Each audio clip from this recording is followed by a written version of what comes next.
Hello friends, कसे आहात तुम्ही सगळे? आय होप तुम्ही सगळे छानच असाल. तर आज आम्ही चाललो आहे बदामीला. बदामी इथं बनशंकरी देवीचं मंदिर आहे आणि अतिशय सुंदर असं हे मंदिर आहे. आणि आम्ही आलेलो आहे माहेरी म्हणजे जतला. आमची सगळे मस्त चाललोय आता फिरायला. तर आधी आमचा प्लॅन असा आहे की आम्ही जाणार आहे बदामीला आणि बदामी आणि येताना अलमट्टी डॅम म्हणून आहे, तो आहे कर्नाटकमध्ये. तर चला, कुठं चाललो? बदामी. हा चला इकडे जाणार आहे. आणि आता आम्ही मध्ये सध्या घेतलेला आहे ब्रेक, तो म्हणजे पेट्रोल पंपवर. आणि इथं पेट्रोल आहे ना फक्त 99 रुपये आणि काल आम्ही भरलं होतं तर 108 रुपये होतं महाराष्ट्रामध्ये. तर ही आपली गाडी आहे.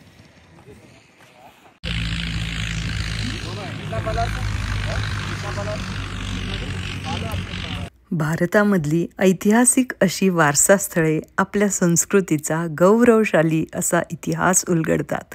आणि अशाच एका अप्रतिम ठिकाणाची आज आपण सफर करणार आहोत आणि ती म्हणजे कर्नाटकमधली बदामीची गुंफा मंदिरे आणि त्याचसोबत तेथील देवी. तर जतमधून निघाल्यानंतर साधारण मला 4 ते 4.5 तास लागले असतील. मध्ये 1-2 ब्रेक घेतले पण छोटेसेच. आणि आम्ही पोहोचलो बदामीला. तर बदामीबद्दल सांगायचं झालं तर बदामी हे प्राचीन चालुक्य साम्राज्याची एक राजधानी होती आणि इसवी सन 6व्या शतकात येथे बांधलेली गुंफा मंदिरे ही आजही त्यांच्या शिल्पकलेसाठी प्रसिद्ध आहेत. तर इकडे पोहोचल्यानंतर ॲक्च्युली 4 व्हीलर पार्किंग फुल होतं, त्यामुळं आम्ही प्रायव्हेट पार्किंगमध्ये गाडी लावली आणि तिथून या अशा 6 सीटर असतात, या 6 सीटरनी आम्ही पोहोचलो ॲक्च्युअल गुफा मंदिरामध्ये. आणि इथल्या 4 प्रमुख अशा गुफांमध्ये हिंदू, जैन आणि बौद्ध संस्कृतीच्या प्रभावाचा समावेश आहे. पहिल्या गुफेत भगवान शिवाचे भव्य नटराज रूप कोरले आहे. नटराजाच्या या रूपात 18 विविध नृत्यस्थिती दाखवल्या आहेत. 25 रुपये तिकीट आहे आणि फॉरेनर्स असतील तर 300 रुपये. इथली प्रचंड मोठी अशी माउंटनसारखी आणि वेगवेगळ्या शेपमधली दगडे बघून खरंच तुम्हाला म्हणजे खूप जास्त आश्चर्य वाटतं की हे कसं बनलं असेल म्हणून. ह्या गुफा केवळ धार्मिक स्थळे नाहीत तर चालुक्य काळातील शिल्पकलेचा उत्कृष्ट असा नमुना आहेत. यातील प्रत्येक शिल्प आपल्या प्राचीन कलेचे यथार्थ असे दर्शन घडवते. दुसरी गुफा ही भगवान विष्णूंना समर्पित आहे. येथे त्यांच्या वराह आणि त्रिविक्रम अवतारांचे अप्रतिम असे शिल्पांकन केले आहे. आणि जी तिसरी गुफा आहे ही बदामीतील सर्वात मोठी अशी गुफा असून तीही विष्णूंना समर्पित आहे. येथे महाविष्णू, नरसिंह आणि वामन यांच्या मूर्ती कोरलेल्या आहेत. आणि चौथ्या गुफेत जैन तीर्थकारांचे शिल्प असून ती जैन धर्माचा प्रभाव दाखवते. इथली गुफा मंदिरे हे भारतीय संस्कृतीचे जिवंत असे प्रतीक आहे. येथे भेट देऊन आपण आपल्या प्राचीन वर्षाचा अनुभव घेऊ शकतो. या अप्रतिम स्थळाला जरूर भेट द्या आणि आपल्या इतिहासाचा भाग अनुभवा.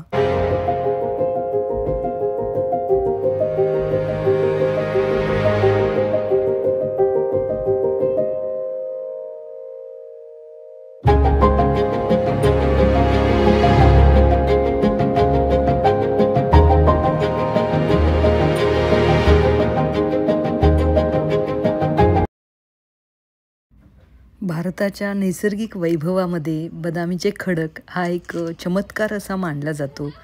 आणि या खडकांच्या निर्मितीमागे लाखो वर्षांचा भूगर्भशास्त्रीय असा इतिहास आहे.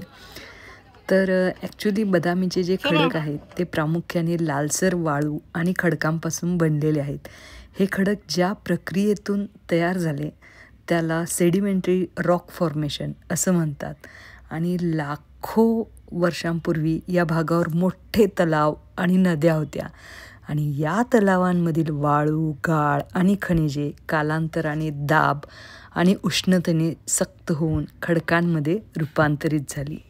आणि पृथ्वीच्या वेगवेगळ्या प्रकारच्या हालचालींमुळे हे खडक उंचावले गेले आणि हळूहळू पावसाच्या पाण्याने आणि वाऱ्याने त्यांच्या रचनेत बदल झाले. या प्रक्रियेत खडकांना वेगवेगळ्या आकाराचे स्वरूप मिळाले आणि या खडकांमुळेच बदामीचा इतिहास निर्माण झाला.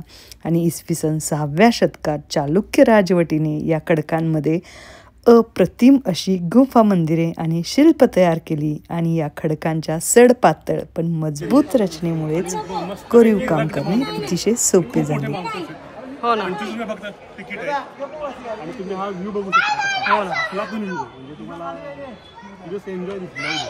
आणि आपण इजिप्तला वगैरे जसं बघतो आहे ना, आपल्या इथं महाराष्ट्रात इतकं सुंदर आहे, काय विचारायला नको.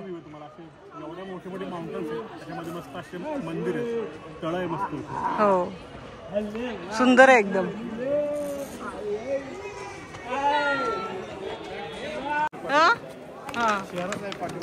हो हो. लालसर रंगाचे हे खडक मुख्यत्वे लोहाच्या ऑक्साईडमुळे लाल रंगाचे झालेले आहेत आणि सूर्यप्रकाशात हे खडक अधिकच सुंदर दिसतात. हे खडक केवळ ऐतिहासिकच नाही तर भूगर्भशास्त्रीय दृष्ट्याही अतिशय अमूल्य आहेत. आणि बदामीचे हे खडक पृथ्वीच्या उत्क्रांतीचे साक्षीदार आहेत. यांना पाहताना आपण निसर्गाच्या अद्भुत अशा सामर्थ्याची जाणीव होते आणि ह्या नैसर्गिक आणि ऐतिहासिक स्थळाला भेट देणं म्हणजे आपल्या इतिहासाला आणि निसर्गाला सलाम करण्यासारखं. तर ॲक्च्युली प्लॅन आपला असा होता की बदामीच्या ह्या अतिशय सुंदर गुफा बघायच्या आणि इथून जवळच बनशंकरी टेम्पल आहे ते बघायचं आणि त्याच्यानंतर जाताना अलमट्टी डॅम बघायचा. पण इथेच आम्हाला खूप वेळ झाला, त्यामुळं आम्ही विचार केला की बनशंकरी देवीचं जे मंदिर आहे तिथे जावं, दर्शन घ्यावं आणि डायरेक्ट परत घरी जावं. कारण आलमट्टी डॅमचा प्लॅन आमचा झाला नाही, कारण इथेच आम्हाला बराच वेळ झाला. त्यामुळं मग आम्ही गेलो बनशंकरी मंदिरात दर्शन घ्यायला देवीचं. आणि तिथून ते गुहा टेम्पलपासून हार्डली 4 किलोमीटरच्या अंतरावरतीच आहे. अतिशय सुंदर आणि अप्रतिम असं देवीचं दर्शन झालं. तर चला, आणि बनशंकरी देवीचं हे जे मंदिर आहे हे केवळ धार्मिक स्थळच नाही तर बदामीच्या सांस्कृतिक वारशाचा एक महत्त्वाचा असा भाग आहे. आणि या मंदिरात येताना भक्तांना एक आध्यात्मिक आणि मानसिक शांतीचा असा अनुभव येतो.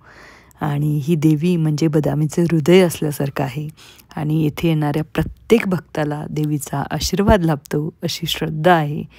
आणि बदामीच्या या पवित्र भूमीला तुम्हीसुद्धा जरूर भेट द्या आणि देवीच्या कृपेचा अनुभव घ्या. आणि जर तुम्हाला आमची ही बदामीची आध्यात्मिक ऐतिहासिक अशी सफर आवडली असेल तर आमच्या चॅनलला नक्की सबस्क्राईब करा. आणि असंच भेटू पुढच्या व्हिडिओमध्ये. लाईक करा, शेअर करा आणि सबस्क्राईब करा. Thank you so much.